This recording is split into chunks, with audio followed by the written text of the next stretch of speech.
One of the most anticipated things in wrestling is returns. After all, when a performer's been gone a while, it makes audiences miss them more. So when they do come back, it creates that inevitable feeling of excitement. But just what was the biggest WWE return during each year of the 21st century? Well, that's exactly what we are going to be looking at right now, starting with the best of 2000, Steve Austin. Yes, when Steve Austin had to take a year out of action in the autumn of 1999 in order to go get neck surgery, it left a huge void within WWF, as even if The Rock was there to steer the ship as its temporary ace, he wasn't Stone Cold. No, the Rattlesnake was the reason so many fans had gotten back into wrestling again in 1998. And so, for that reason, when he finally made his comeback in the autumn of 2000, it was a huge moment. Sure, the Who Ran Over Steve Austin angle which followed wasn't exactly a success, and it pretty much destroyed any momentum Rikishi had at the end of it. But at least it meant Stone Cold was back on TV. And because of that, the Attitude Era fully felt like it was complete again heading into the new millennium. But what about 2001? What would be the biggest return of the Attitude Era's final year? Well, the answer to that question would be The Rock. Of course, by the time The Rock returned to Captain Team WWF heading into SummerSlam here, we would have moved on to a whole new time for WWF, one which centered around the invasion of both WCW and ECW. And as anyone who was around at the time will remember, this angle was already on life support come August on account of it being hugely botched.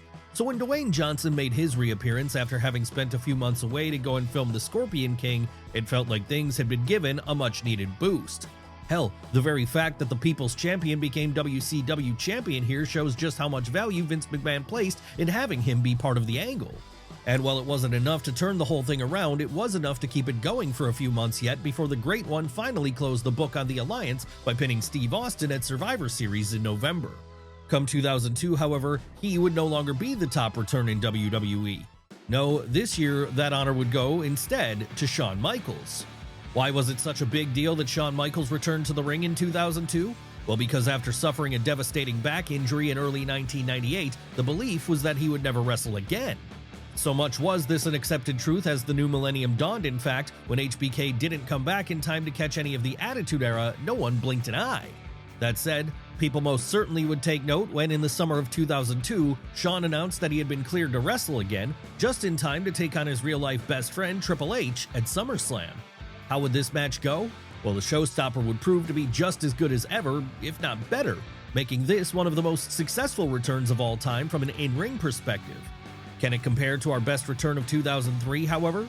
Well, let's find out as we look at him now, The Rock.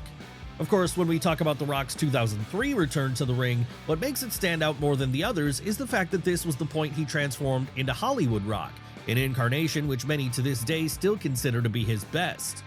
And we certainly wouldn't argue with that assessment, as it was while he was in full cocky heel mode here that he gave us some true career highlights. That's right, not only did we get the rematch of the century with Hulk Hogan at No Way Out in February, but we'd also get his final one-on-one encounter with Steve Austin at WrestleMania 19. Then of course there's the Bill Goldberg feud, which first introduced WWE audiences to the Tulsa native, and as if that wasn't enough, there were his excellent rock concerts.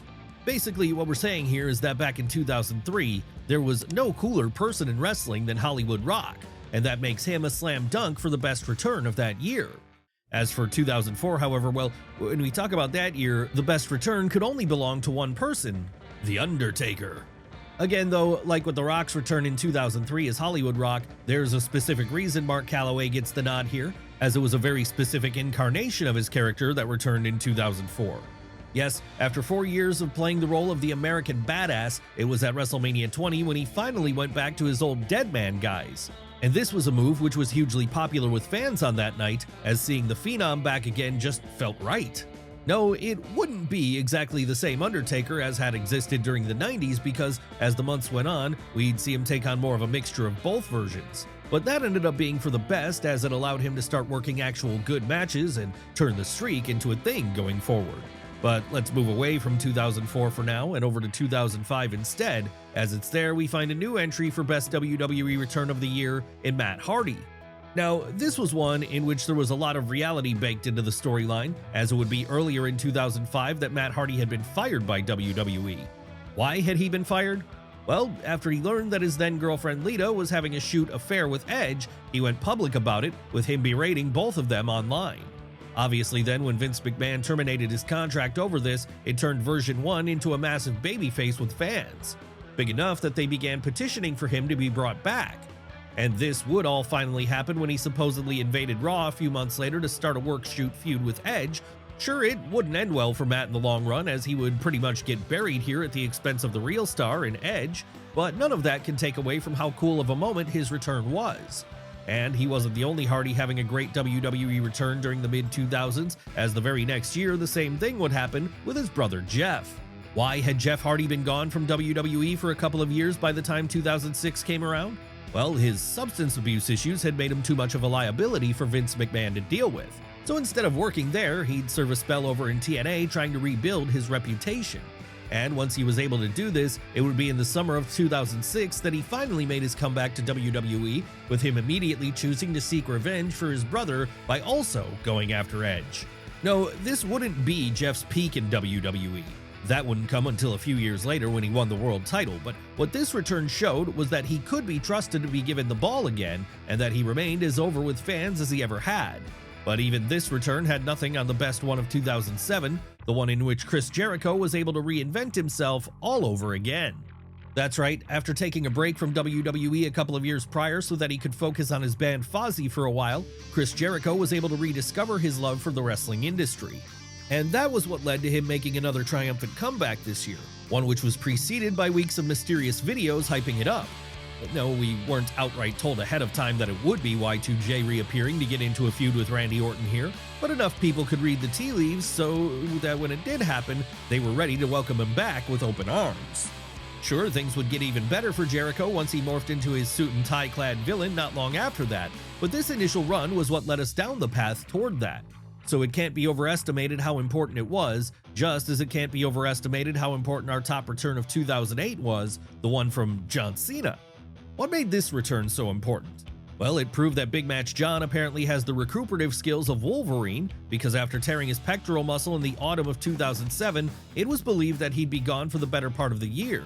So for that reason then, absolutely no one expected him to be at the Royal Rumble mere months later, which made it all the more of a shocker when it turned out he was. Yes, coming out at number 30 here and going on to win the whole thing, Cena gave us an all-timer of a return at this show, maybe the best Royal Rumble return of all time in fact, and it also allowed him to head into another big world title match at WrestleMania in March. One person who would not be main eventing WrestleMania post their return, however, would be our next subject. Our pick for the best WWE comeback of 2009, Christian. Of course, just because he wasn't headlining the biggest show of the year, that didn't mean Christian's return this year wasn't great. No, it was the best return WWE gave us during that 12-month period. And a part of the reason for that was because, with him doing so well in TNA prior to this, many felt he might not be back in a WWE ring again. But in the end, the offer Vince McMahon gave him was too lucrative to turn down, and so it was then that he made his reappearance in February for the WWE ECW brand. Should he have been on Raw or SmackDown instead? Probably, but at least returning on the C Show added enough star power to WWE ECW that it was able to get a bit of a boost right when it needed it the most. Hell, when Christian won the gold not long after his reappearance, it gave that belt some credibility once more. It's just a shame the WWE ECW title couldn't also be worn by our next big comeback in 2010 then, the one, the only, Bret Hart. Now, we should be clear here, when Bret Hart made his return to WWE in 2010, it was never going to be a situation where he went back to giving us any great matches or anything. Though by that point, he was way too injured to ever wrestle a real bout again.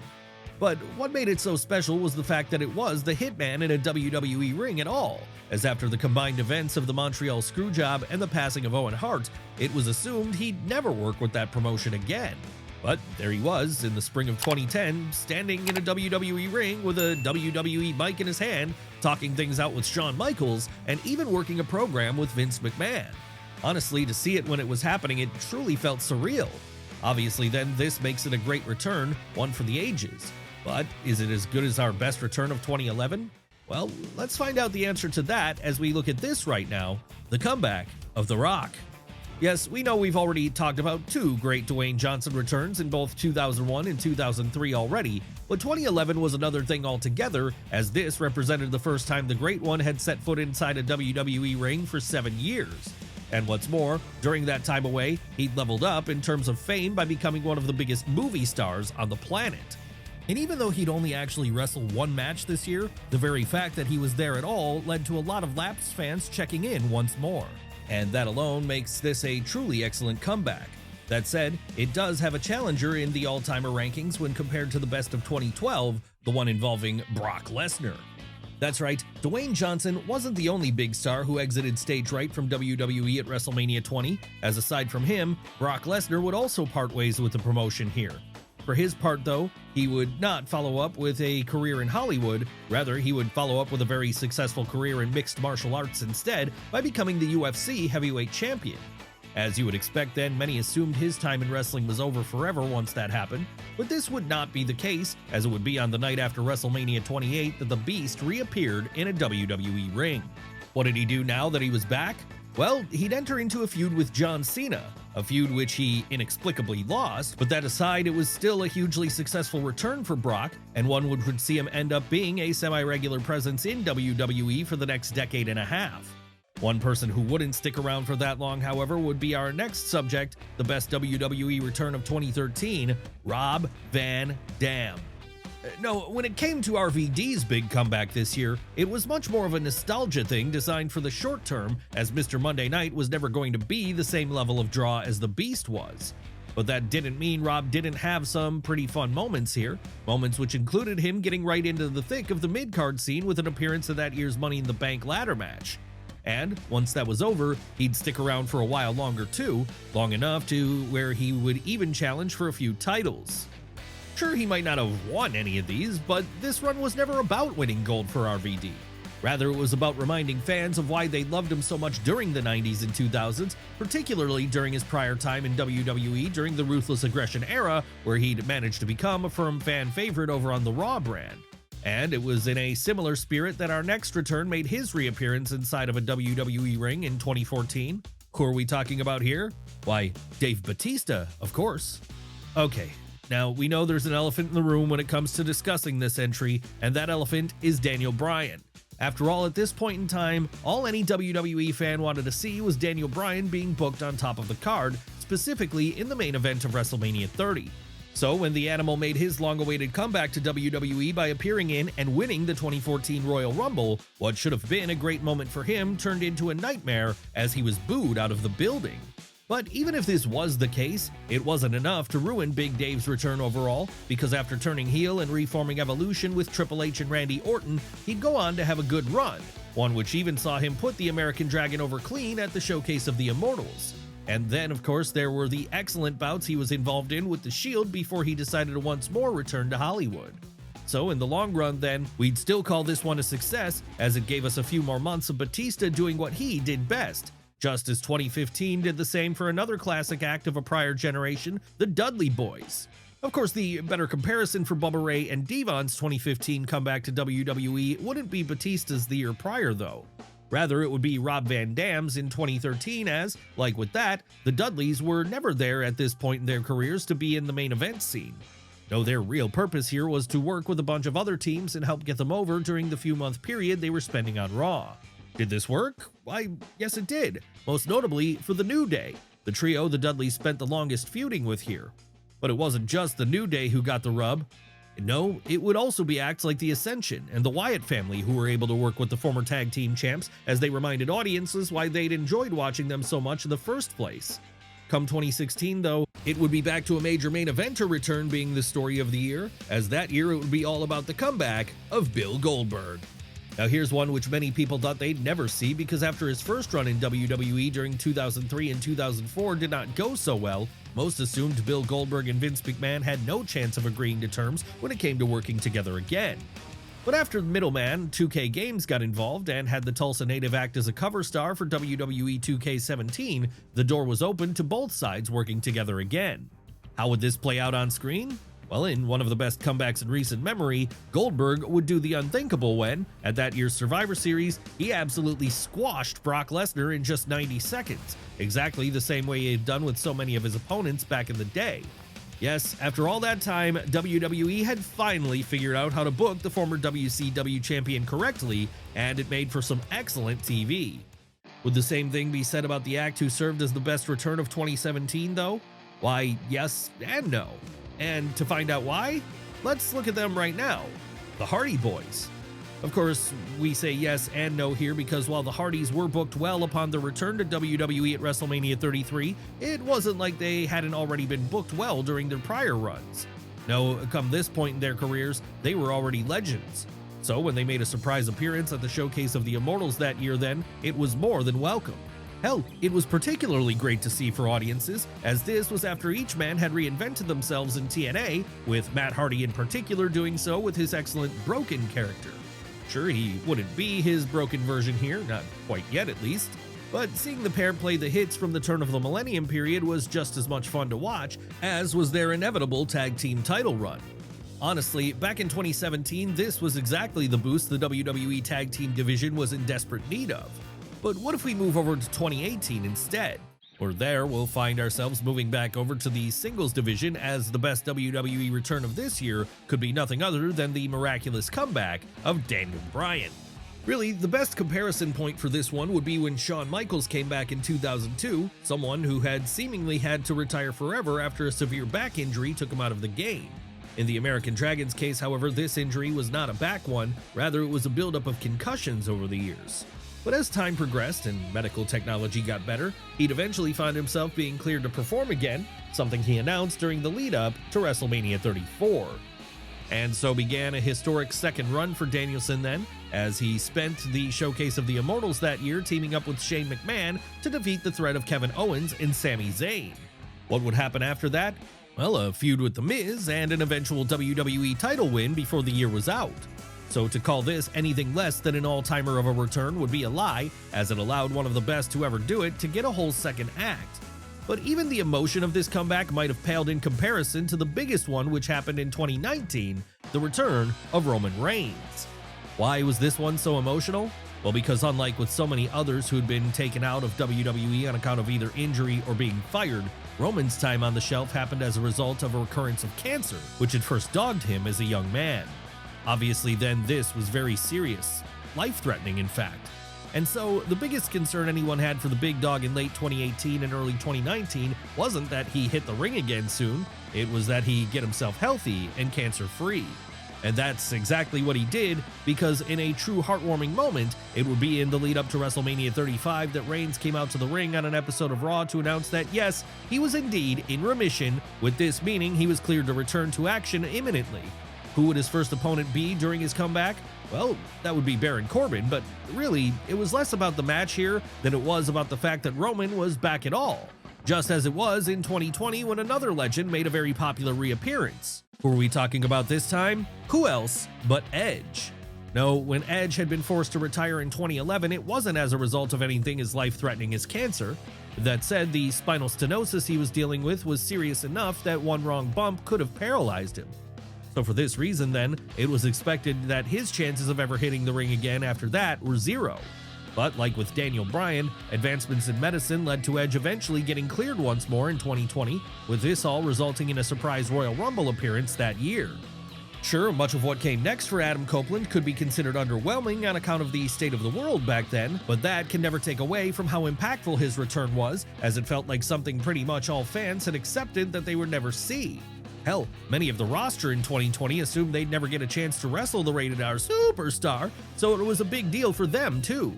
But let's move away from that for now and over to 2021 instead, as that year, the biggest comeback story belonged to a woman named Becky Lynch. Why had Becky Lynch been forced to take a sabbatical from the ring in early 2020, right at the point she was still riding high as the Raw Women's Champion? Well, because she'd gotten pregnant with her and her husband, Seth Rollins' first child. Obviously then, this meant that for at least 9 months, she'd be gone, something which forced her to relinquish her gold. And the man wouldn't forget about that, because the first thing she did upon her return at SummerSlam 2021 was win the belt back from Bianca Belair. This time though, much to the surprise of most, Becky would do so as a heel. Yes, it was a dramatic shift in character for her, but one which saw her continue to remain on top of the division for the remainder of the year and well into the next. Really, as returns go then, this has to be considered a blow-away success. But is it a bigger success story than our top WWE comeback of 2022? Well, let's find out by looking at that one right now, the homecoming of Cody Rhodes. That's right, after leaving WWE during the mid-2010s, Cody Rhodes had gone on quite a journey, one which eventually saw him become a founding father of All Elite Wrestling. As you would expect then, given he was such a key part of AEW's formation, it was expected he'd spend the rest of his career there. And that's what made it such a surprise when at WrestleMania 38, the American Nightmare reappeared in WWE to announce that he was there to finish his story and win the world title. Honestly, if you're talking about moments which led to WWE's recent creative revival, then this one has to rank high up on the list, as it gave the company a top babyface for a new generation, one who would take them to the kinds of heights they hadn't seen since the early 2000s. Hell, even to this day, Cody is still flying the flag for WWE as its undisputed ace, with this only being allowed to happen on account of his return in 2022. Clearly then, this meant anyone who was returning in 2023 would have big shoes to fill. So it's just as well that that person was none other than CM Punk. Come on now, if Cody Rhodes returning to WWE in 2022 felt like a long shot, CM Punk doing so in 2023 felt even more out there, as when he made his long-awaited comeback to wrestling in 2021 for AEW, the idea of him jumping ship was unthinkable. But then, when the Second City Saints' relationship with his new home broke down after the events of Brawl Out, it suddenly opened the door to the possibility of him heading over to WWE again. And this would all end up becoming a reality when, upon leaving AEW in the summer of 2023, Punk reappeared at that year's Survivor Series in Chicago to immediately enter into a feud with the likes of Seth Rollins and Drew McIntyre. How would this work out for WWE? Well, it would give them another nice boost in business headed into WrestleMania 40. Come early 2024, however, CM Punk wouldn't be the only big name making his return just in time for WrestleMania 40, as this would also be the point we got yet another comeback from The Rock.